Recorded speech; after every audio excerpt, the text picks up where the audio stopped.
Ng tanong mula kay Chloe Hupana, Business World. Ma'am, about sa uplift meeting kanina, can we just get more details? Ano-ano po yung mga hakbang na pinag-aaralan pa po ng gobyerno? Sa ngayon ay napag-usapan ang nabigyan ng pansin ng Pangulo, of course, yung mga natulungan na at maaari pang matulungan ang ating mga kababayan pagdating sa pagbibigay ng trabaho at pinagpilitan ng Pangulo sa ating Secretary of Energy, kay Secretary Sharon, na dapat na hindi maputol ang supply ng crudo o produktong petrolyo sa atin. Dahil ayaw po ng Pangulo ang stagnation. Nagkakaroon na po ng inflation dahil po bunga ito ng sigalot sa Middle East. So ayaw po na dumating pa sa estado ng stagnation, kaya kinakailangan po na ang supply ng crudo ay manatili at tuloy-tuloy sa ating bansa. At maliban po dyan ay gumagawa na po ng microsite ang DMW at ipinakita po to sa Pangulo, ngunit sa ngayon ay ito ay fina-finalize para po mapakita sa taong bayan kung anong ayuda at ano po ang mga programang nagawa na at gagawin pa. Kailan po ila-launch yung microsite ng DMW? Most probably by next week at iimbitahin po natin mismo ang pamunuan dito ng DMW kapag po natapos na po ito para maipakita sa taong bayan kung paano ito mag-work. Hindi nyo po nabanggit yung excise taxes sa diesel and gas? Hindi po napag-usapan kanina. And bakit hindi napag-usapan first of all? And second po, mas bumababa po ba yung chance na bawasan alisin ang excess tax dahil sa rollback ng mga ng petrolyo? Hindi po siya napag-usapan kanina. Dahil po... Hindi po siya napag-usapan kanina. Okay, ma'am. On other matters, ma'am, yung sa Fitch Ratings revised the Philippines' outlook to negative from stable, citing exposure to the global energy shock and the recent graft scandal. May we just get the palace's reaction, ma'am? Yes, opo. Tinanong din po natin dito mismo ang DOF patungkol po dito at ito po ang sinasabi ng Department of Finance. Ang Fitch itself po ay sinasabi na ang negative outlook, it does not mean a downgrade is imminent. And babanggit ko na po, and I quote, Fitch also explicitly highlighted the government's decisive and proactive response to global challenges, particularly the energy shock. Measures such as expanding the policy toolkit and implementing fuel-saving strategies demonstrate agile and responsible economic management, which continues to strengthen market confidence. Aside from that, the Philippines continues to enjoy strong access to global capital markets, supported by a diversified investor base and sustained demand for its Republic of the Philippines issuances. These are clear indicators of investors' trust in the country's long-term trajectory. So yan po ang binanggit po ng DOF sa atin. Thank you po. Sunod na tanong mula kay Jervis Manahan, ABS-CBN. Good afternoon, Yusek. Yesterday po, former presidential spokesperson Harry Roque issued a statement questioning the pronouncements of the president regarding Zaldico, saying na hindi naman daw totoo na naaresto o hindi nakadetain si Zaldico ngayon, but rather ay nagkaroon lang ng intervention with the Czech police. Ano po ang masasabi ng palasyo? Ang Pangulo po ay nagsalita na. Si Secretary Vida ay nagsalita na rin. So bakit po ba natin paniniwalaan ang isang fake news peddler?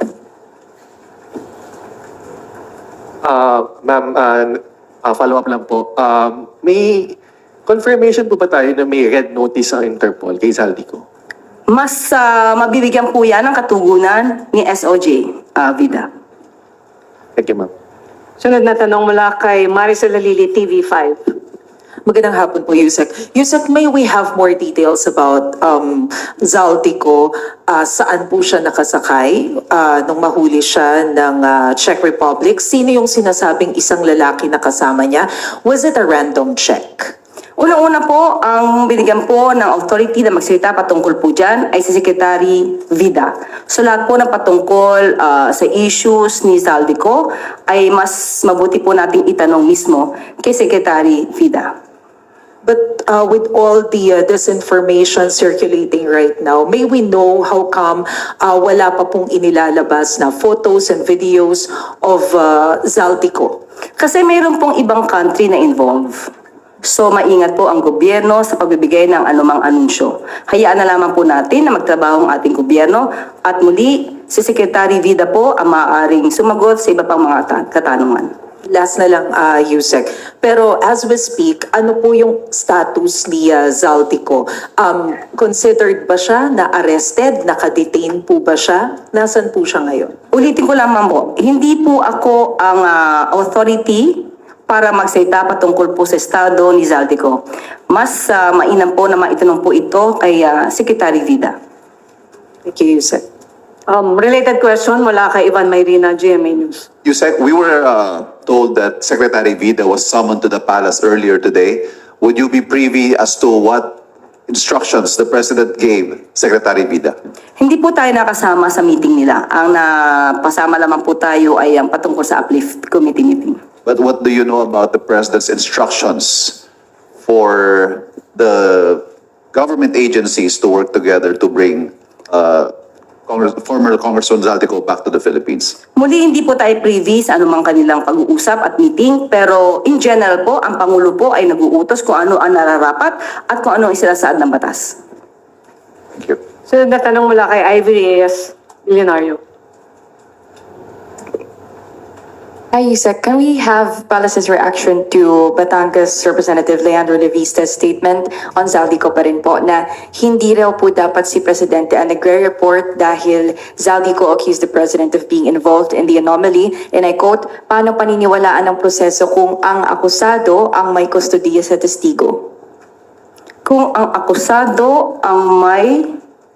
Kustodiya po. Sino po ang pinangangalanan niyang akusado? The President, I believe. Kailan po ba naging akusado ang Pangulo? Hindi po ba kayo dapat na nagtatanong sa kanya kung kailan ba naging akusado ang Pangulo?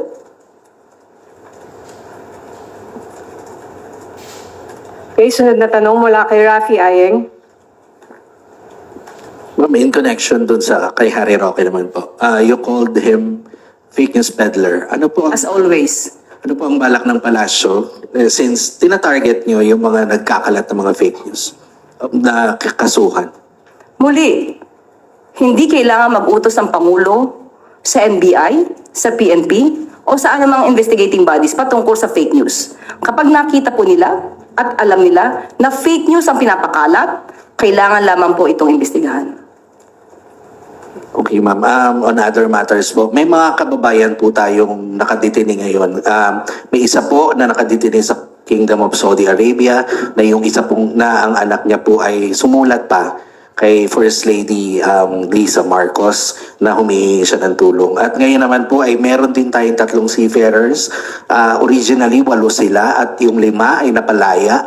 Magkakasama sila sa isang barko dahil nahulihan ng cocaine ang kanilang barkong pinagsisilbihan. Ngunit yung 3 po ay naiwan sa Algeria. So ano po ang balak ng palasyo sa ating mga kababayang nakakulong sa ibang bansa at makakalaya po kaya sila sa panahon ng termo ni Pangulong Marcos? Na-i-message ko po mismo sa Secretary Hans Kakdak patungkol po dyan at kasalukuyan po ay nasa Saudi Arabia siya at malamang po ay mamomonitor po niya yung sinasabi niyo tungkol sa Saudi Arabia na kaso. Pero patungkol po doon sa 3 seafarers, nakikipag-ugnayan na rin po si Secretary Hans Kakdak sa DFA at nakausap na po niya ang pamilya ng 3 seafarers.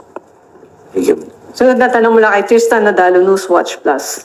Good afternoon, Yusek. Yusek, still on Zaldico, in-announce po ni Pangulong Bongbong Marcos that the Philippines will be sending a high-level coordination team to focus on bringing former Congressman Ko back.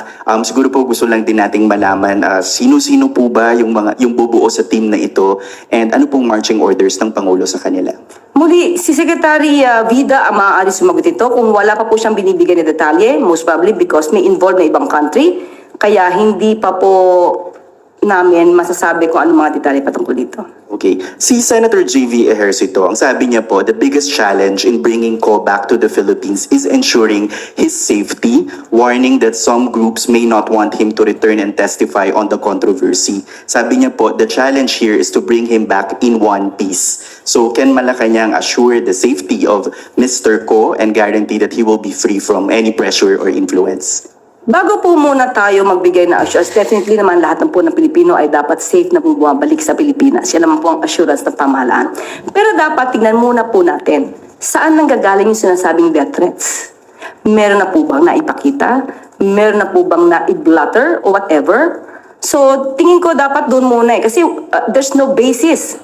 Diba? There will be lacking of basis if you cannot prove that death threats against Zaldico. So, dapat doon tayo mag-start. May death threats nga ba? Kasi how can you assure somebody na hindi ka mapapariwara pagbalik mo sa Pilipinas kung wala naman death threats? But nevertheless, the government will always assure the safety and that the needed protection to be given to Zaldico. Ma'am, last na lang po. The Commission on Audit has flagged 375 million worth of confidential funds spending under Vice President Sara Duterte.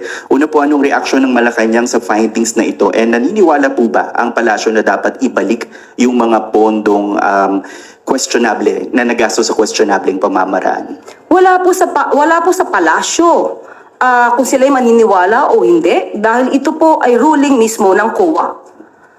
Sila po mismo ang nagsasabi at nag-decide kung merong di umanong pondong hindi tama ang paggamit. So sila ay nagdesisyon na. Yung isa po na-dismiss ang appeal na sinampa ni Vice Presidente regarding the 73 million pesos na confidential funds at ipinababalik ito. Sa ngayon, may pangalawa, may notice of disallowance na nagkakahalaga ng 375 million din patungkol sa confidential funds. So, kung hindi maipapaliwanag ito ng head of agency, yan nga pa isa pamumuno ni Vice Presidente Sara Duterte, sa kanya po ito babagsak dahil siya po ang namumuno dito. Kaya mas maganda po na maipaliwanag ito. Well, anyway, nag-decision po ang COA. Tingnan naman po natin kung magkakaroon pa ng anong pang final decision dito.